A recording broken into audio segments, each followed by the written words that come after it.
सवाल उठाए ना, उसका सीधे मैं जवाब लेता हूं एसएन सिंह जी से, बीजेपी प्रवक्ता से। बोलिए एसएन सिंह जी, जो सवाल उन्होंने उठाए। देखिए, मरता क्या नहीं करता। अब जब कांग्रेस की नाव डूब रही है तो क्या करें? चुनाव हो रहा है, लोकसभा का चुनाव है, प्रधानमंत्री जी को चुनना है। नेता चुन नहीं पा रहे हैं, कोई नीति है नहीं, नियति है नहीं, तो कहां कहां की बात करने चले गए। अरे इनके स्वर्गीय प्रधानमंत्री राजीव गांधी जी लोकसभा में कहते हैं मंडल कमीशन का विरोध करते हैं, ऑन रिकॉर्ड है, लिखित और मौखिक बयान देते हैं। और सब छोड़िए, 2004 में इनकी सरकार बनती है, एक कमेटी, एक आयोग का गठन करते हैं, रंगनाथ कमेटी, सच्चर आयोग, और दोनों में ये बताने का कार्य करते हैं कि मुसलमानों की स्थिति ठीक नहीं है। किसके कारण से ठीक नहीं भाई?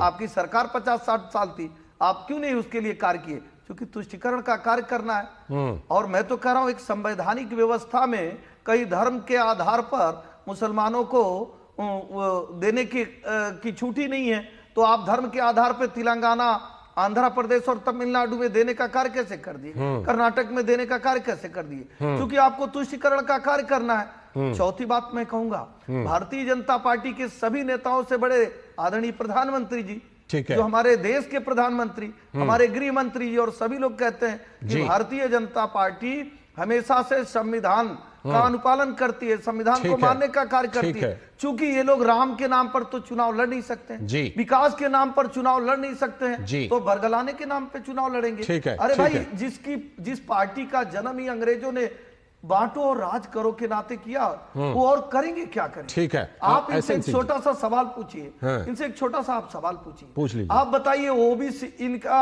जो रंगनाथ कमेटी की रिपोर्ट आती है उसमें कहा जाता है 8.7% ओबीसी का, ओबीसी के रिजर्वेशन को काट के मुसलमानों को दे दिया। ये बात सच है, सच है, उसमें सिफारिश की गई। पाकिस्तान का बंटवारा धर्म के आधार पर होता है। जिस समय बाबा साहब अम्बेडकर जी संविधान बना रहे थे, क्या उस समय मुस्लिम समाज नहीं था? लेकिन उस पर बहुत बड़ी गहन चिंता हुई, जाहिर सी बात है, उस समय ये व्यापक विचार हुआ था। उसमें ये हुआ कि धर्म के आधार पे भारत और पाकिस्तान का बंटवारा हुआ। इस नाते दूसरे धर्म के लोगों को आरक्षण नहीं दिया जा सकता, जबरदस्ती तुष्टि